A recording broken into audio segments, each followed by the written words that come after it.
तथा भारत के चौथे प्रधानमंत्री बने। इनका कार्यकाल इंदिरा गांधी के बाद शुरू हुआ, जो कि 1977-1979 तक था। यह पहले प्रधानमंत्री थे जो कांग्रेस के नहीं जनता दल के थे। इन्होंने 1971 में चल रहे भारत पाक के रिश्तों को सुधारने के लिए शांति का रास्ता तय करने का सोचा। यह एकमात्र भारतीय है जिन्हें भारत का भारत रत्न एवं पाकिस्तान का निशान-ए-पाकिस्तान दोनों ही देशों के सर्वोच्च सम्मान से नवाजा गया। देसाई का जन्म 29 फरवरी 1896 में भदेली गांव के वलसाड जिले में हुआ था। इनका परिवार ब्राह्मण था जो अत्यधिक रूढ़िवादी प्रवृत्ति का था।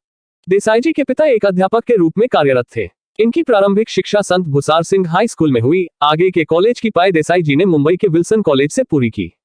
इनका पारिवारिक जीवन बहुत कठिनाइयों से गुजरा। इनके एक भाई बहन थे जिसमें देसाई जी सबसे बड़े थे। बड़ा परिवार होने के कारण देसाई जी के परिवार को आर्थिक परेशानियों से गुजरना पड़ा। इन्हीं सब बातों से परेशान देसाई जी के पिता ने आत्महत्या कर ली थी, जिस बात से देसाई जी बहुत परेशान हुए। यह समय उनके पूरे परिवार के लिए कठिन था, परंतु वो हालात के आगे कमजोर नहीं अपितु ज्यादा मजबूत हो गए। 16 वर्ष की आयु में 1911 में इनका विवाह गुजराबेन से हो गया। मोरारजी के करियर की शुरुआत मोरारजी देसाई करियर। ग्रेजुएशन करने के बाद देसाई जी ने सिविल की परीक्षा उत्तीर्ण की। 1918 में सिविल सर्विस शुरू कर दी। 12 वर्षों तक डिप्टी कलेक्टर के पद पर कार्यरत रहे। विद्यार्थी जीवन में देसाई बहुत ही सामान्य छात्र थे, परंतु इन्हें वाद विवाद प्रतियोगिता में महारत हासिल थी। उन्हें वाद विवाद में बहुत सारे पुरस्कार प्राप्त हुए। गुजरात में डिप्टी कलेक्टर के पद में कार्य के दौरान देसाई जी महात्मा गांधी जी एवं बाल गंगाधर तिलक के संपर्क में आए, जिनसे मिलने के बाद वे उनसे बहुत प्रभावित हुए। देसाई जी का स्वभाव बहुत ही अलग था। घर की विकट परिस्थितियों ने इन्हें बहुत कठोर बना दिया था। इसका प्रभाव इनकी सरकारी नौकरी पर भी पड़ा और इन्हें कांग्रेस में अड़ियल नेता भी कहा जाता था। 1929 में सरकारी नौकरी को छोड़कर भारत की स्वतंत्रता की लड़ाई में हिस्सा लिया एवं सविनय अवज्ञा आंदोलन में भाग लिया। 1930 में देसाई जी स्वतंत्रता की लड़ाई के दौरान 3 बार जेल गए। सन 1931 में इन्हें भारतीय राष्ट्रीय कांग्रेस में अहम स्थान मिला। इनके कार्य के प्रति लगन को देखकर इन्हें 1937 में गुजरात प्रदेश कांग्रेस का अध्यक्ष, 1929 में सरकारी नौकरी को छोड़कर भारत की स्वतंत्रता की लड़ाई में हिस्सा लिया एवं सविनय अवज्ञा आंदोलन में भाग लिया। 1930 में देसाई जी स्वतंत्रता की लड़ाई के दौरान 3 बार जेल गए। सन 1931 में इन्हें भारतीय राष्ट्रीय कांग्रेस में अहम स्थान मिला। इनके कार्य के प्रति लगन को देखकर इन्हें 1937 में गुजरात प्रदेश कांग्रेस का अध्यक्ष बना दिया गया। इसके बाद इन्होंने गुजरात में भारतीय युवा कांग्रेस का गठन किया।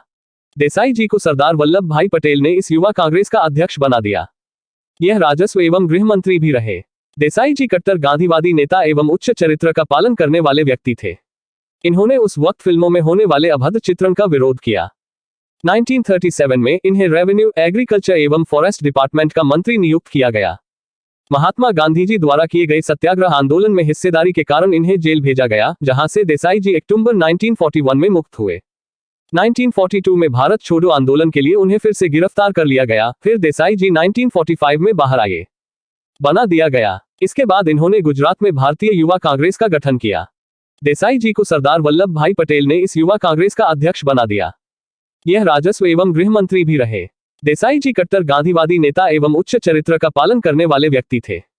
इन्होंने उस वक्त फिल्मों में होने वाले अभद्र चित्रण का विरोध किया। बंबई में सन 1946 में इन्हें कर मंत्री एवं गृह मंत्री बनाया गया। सन 1952 में इन्हें बंबई का मुख्यमंत्री बनाया गया। 1952 में बंबई पर गुजराती एवं 1956 में मराठी भाषा के लोगों ने अपना प्रभुत्व हासिल करने के लिए आंदोलन किए। मुंबई के लोगों द्वारा इस भाषावादी आंदोलन का देसाई जी ने कड़ी निंदा की और इसका विरोध किया। इस वक्त स्थिति बहुत बिगड़ गई थी, जिसे देसाई ने 3 दिन में नियंत्रित किया। 14 नवंबर 1956 में वाणिज्य एवं उद्योग क्षेत्र में मोरारजी देसाई को यूनियन कैबिनेट मंत्री बनाया गया। द 22 ऑफ मार्च सन 1957 से इन्होंने अर्थव्यवस्था मोरारजी देसाई के इस प्रभावित कार्य प्रणाली के लिए इन्हें दिल्ली बुला लिया गया। इनके विचारों और पार्टी के विचारों में बहुत अधिक मतभेद रहा। 1964 में जवाहरलाल नेहरू जी के स्वर्गवास के बाद जब इंदिरा गांधी ने सत्ता संभाली, तब मोरारजी देसाई को उप प्रधानमंत्री की जगह मिली। वो इससे नाखुश थे क्योंकि देसाई जी को लगता था कि इससे ज्यादा प्राप्त कर सकते थे।